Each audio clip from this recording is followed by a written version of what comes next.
नमस्कार, बहुत बहुत स्वागत है आपका बुलेटिन में। मैं हूं आपके साथ राजश्री थवाइट। नमस्कार, मैं हूं आपके साथ नदीम अहमद। तो चले बुलेटिन की शुरुआत करते हैं।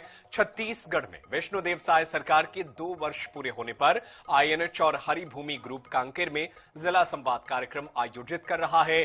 3 फरवरी को इस विशेष कार्यक्रम में जहां साय सरकार की योजनाओं के क्रियान्वयन पर खुलकर बात होगी, तो वहीं जनता के विभिन्न मुद्दों पर भी सवाल जवाब होंगे। कांकेर जिले के सिंगार भाट के बापना रिजॉर्ट में आयोजित जिला संवाद में पक्ष और विपक्ष के धुरंधर एक मंच पर मौजूद रहेंगे।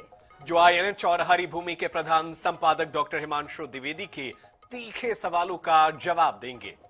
तो कांकेर जिला संवाद 2026 को लेकर तैयारियां पूरी हो गई है। इसमें उप मुख्यमंत्री और कांकेर जिले के प्रभारी मंत्री अरुण साव मुख्य अतिथि के रूप में शामिल होंगे।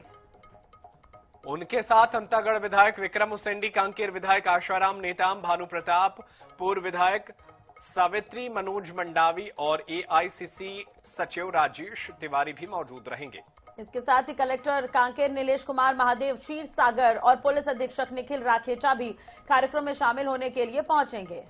साथ ही सामाजिक और व्यवसायिक क्षेत्र से जुड़े हुए लोग भी शामिल होंगे। कार्यक्रम के दौरान जिले के विकास में उल्लेखनीय योगदान देने वाले व्यक्तियों को सम्मानित किया जाएगा।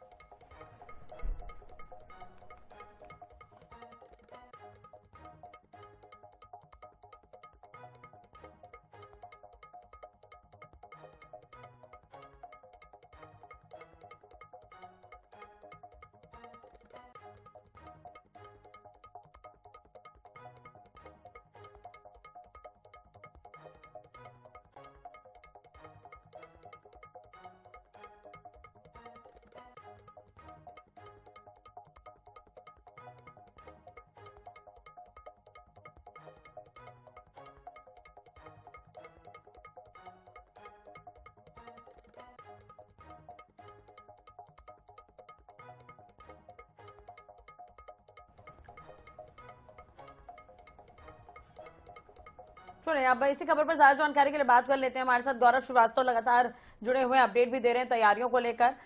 गौरव, अब देखिए कुछ ही समय बाकी है, जिला संवाद शुरू होगा कुछ देर बाद। अभी अतिथि कौन कौन पहुंच रहे हैं, कितना समय और लगेगा, पूरी जानकारी।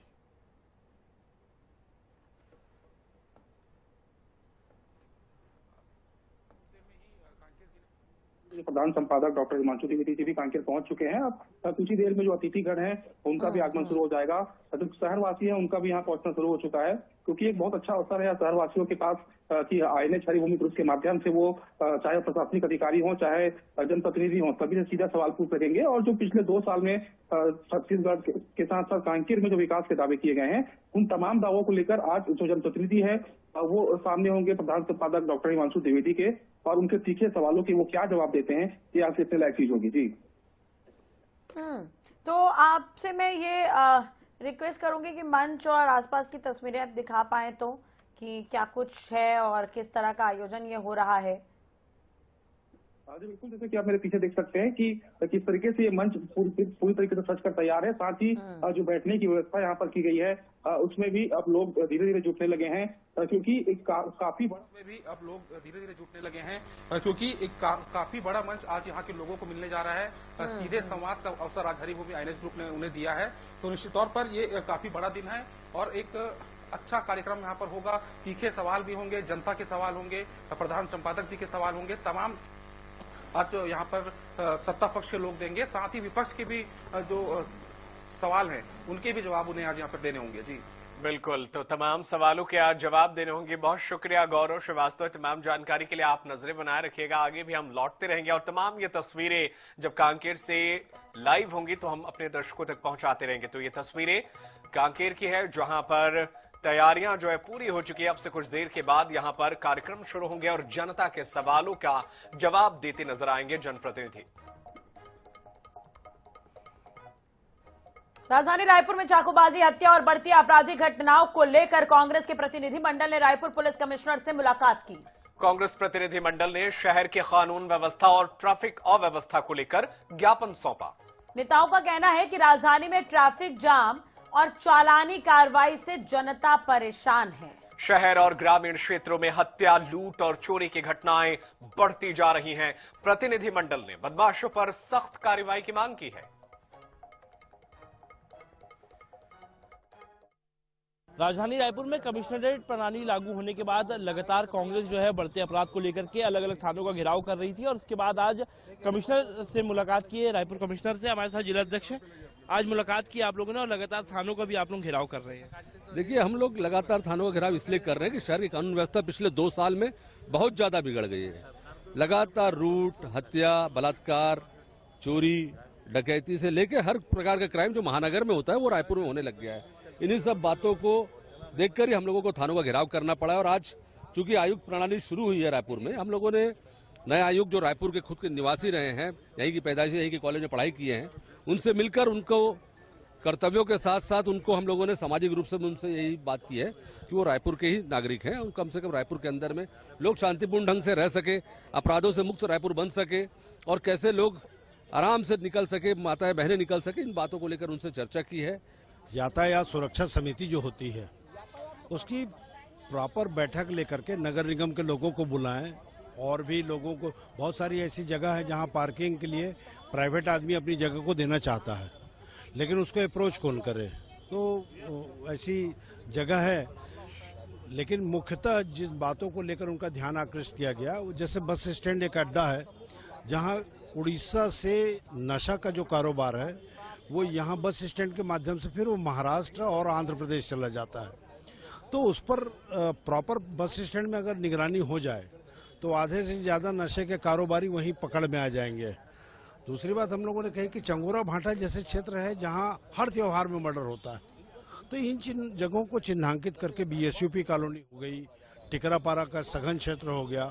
आज तो मुश्किल इस बात का हो गया कि त्योहार मनाना बहुत कठिन हो गया है। लोग भगवान से मनाते कि त्योहार मत आए।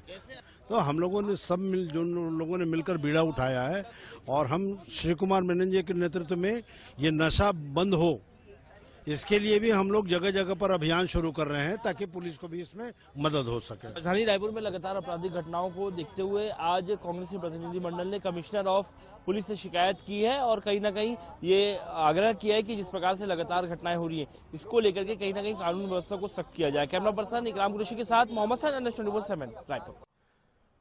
उज्जैन शहर की कई पानी टंकी जर्जर हालत में पहुंच चुकी है, लेकिन सरकारी प्रक्रियाओं की धीमी गति के चलते नई टंकियां बनाने का काम सालों से अटका हुआ है। टंकियों से प्लास्टर गिरने और लीकेज की जो शिकायतें हैं सामने आ रही है। जर्जर हालत के कारण इन टंकियों की सफाई में भी दिक्कत हो रही है, जिससे जिले की आपूर्ति की जल व्यवस्था जो है उसकी गुणवत्ता पर भी इसका असर पड़ रहा है। बता दें कि शहर में कुल 47 पानी टंकी से पानी सप्लाई होती है। अब इसमें गुदरी क्षेत्र में स्थित 5000 गैलन क्षमता की पानी की टंकी समेत 7 टंकियां जर्जर घोषित की जा चुकी हैं। जल कार्य समिति प्रभारी प्रकाश शर्मा ने बताया कि 5 में से 7 टंकियों को डिसमेंटल कर नई टंकियां बनाए जाने की आवश्यकता है, लेकिन इंजीनियरिंग कॉलेज से टेस्टिंग रिपोर्ट नहीं आने के कारण कार्यवाही रुकी हुई है। 10 लाख की आबादी को स्वच्छ और पेयजल उपलब्ध कराने के लिए उज्जैन शहर में 47 टंकियां बनी हुई है, लेकिन 47 टंकियों में से कुछ 5 से 7 टंकियां ऐसी हैं जिनकी स्थिति काफी जर्जर है और वे बदहाली का शिकार हो रही है। आप मेरे पीछे देख सकते हैं, ये गुदरी क्षेत्र की टंकी है। यहाँ पर जो है पूरी इसकी स्थिति काफी जर्जर हो चुकी है। बहुत ही पुरानी ये टंकी है। यहाँ पर बड़े बड़े जो है भंवर जाल लगे हुए हैं और ऊपर चढ़ने, टंकी साफ करने के लिए जो रास्ता है ऊपर चढ़ने का, वह भी जो है जर्जर हो चुका है। पिछले काफी समय से इस टंकी की सफाई भी नहीं हुई है। ऐसे ही करीब 5 से 7 जो टंकियां हैं शहर में स्थित है, रिहायशी इलाकों में स्थित है और उनकी स्थिति काफी जो है दयनीय है। इन टंकियों के लिए जो है डिसमेंटल करने के लिए कई बार पत्र लिखे जा चुके हैं, लेकिन अब तक जो है प्रशासन की कानों में जूत नहीं रेंग रही है। बिल्कुल आपकी बात सही है।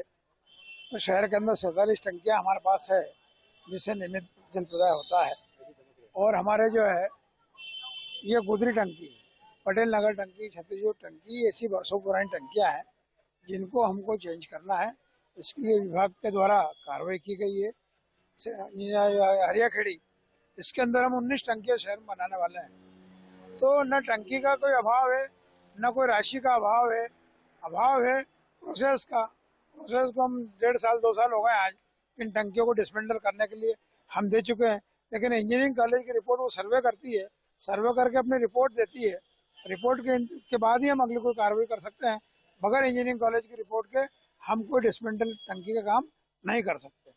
तो उज्जैन शहर की जो जर्जर 5 से 7 टंकियां हैं, वे उनको हटाने के लिए एक सरकारी रिपोर्ट का इंतजार हो रहा है। पिछले 1 से 2 साल से रिपोर्ट अब तक नहीं मिली है और अगर ऐसे ही चलता रहा तो ये टंकी किसी बड़े हादसे का कारण बन सकती है।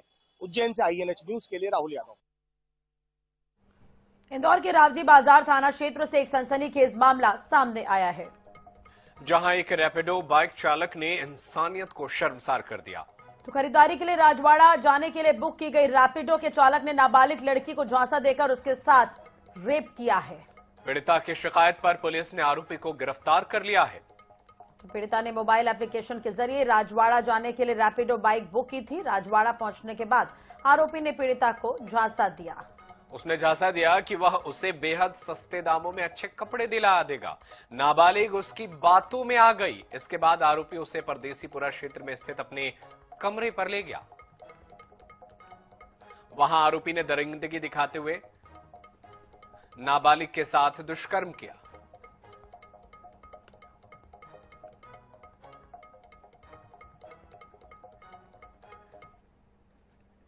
वो जब शॉपिंग कर रही थी, कपड़े खरीद रही थी, तो उसने बोला कि मैं तो परदेसीपुरा में सस्ती दुकान है जो अच्छे कपड़े भी मिल जाएंगे वहां पर और काफी कम कीमत में मिलेंगे। तो इस पर से वो मुझे ले गया और परदेसीपुरा में एक किराए का इसका मकान था, वहां पर कमरे में ले जाकर मेरे साथ गलत काम किया। इस पर से दुष्कर्म की विभिन्न धाराओं में और इसकी बिना अनुमति के इसको ले जाने में अपराध जैसी धाराओं में केस रजिस्टर किया जाकर इन्वेस्टिगेशन लिया गया था। इसमें 64 BNS और 137(2) BNS के तहत केस रजिस्टर किया जाकर इन्वेस्टिगेशन लिया गया था। भैरुंदा ब्लॉक के लांचौर गांव में रहने वाले किसान श्यामलाल मीणा ने गौ भक्ति और संवेदनशीलता की शानदार मिसाल पेश की है। तो किसान ने अपनी 20 साल पुरानी गाय राधा को परिवार के मुखिया जैसा सम्मान दिया। दरअसल शनिवार रात जब राधा ने अंतिम सांस ली तो मीणा परिवार के घर चूल्हे नहीं जला। रविवार को उसकी अंतिम यात्रा पूरे सम्मान के साथ निकाली गई। तो फूलों से सजी बैलगाड़ी पर गौ माता के पार्थिव शरीर को लिटाया गया। आगे आगे ढोल ताशे बज रहे थे, पटाखे भी फोड़े जा रहे थे। गांव की गलियों से गुजरते समय ग्रामीणों ने हर जगह रुककर गौ माता को नमन किया। गांव के बाहर पूरे विधि विधान और पूरे सम्मान के साथ अंतिम संस्कार हुआ। अब इसका वीडियो सोशल मीडिया पर वायरल हो रहा है और लोग श्यामलाल मीणा की संवेदनशीलता और आस्था की खुले दिल से सराहना कर रहे हैं। चलिए बात को लेते हैं नगरी की, जहां पर माघ पूर्णिमा के मौके पर कर्णेश्वर महादेव मंदिर परिसर में मेले का आयोजन किया गया। देवमड़ई मेले में छत्तीसगढ़ की सांस्कृतिक विरासत पूरे वैभव के साथ देखने को मिली। तो मेले में सियावा अंचल के साथ गरियाबंद, कांकेर, कोंडागांव, बस्तर और पड़ोसी राज्य ओडिशा से सैकड़ों आंगा देव और देवी देवता अपने पारंपरिक स्वरूप में डांग, डोली, गाजा, बाजा और कर्णेश्वर मंदिर इसके साथ पहुंचे। वहीं विधि विधान के साथ खंबेश्वरी में जोहार भेंट कर कर्णेश्वर मेले की 2.5 परिक्रमा पूर्ण की गई। आपको बता दें कि इस मौके पर मेले में दूर दराज से श्रद्धालु पहुंचे थे।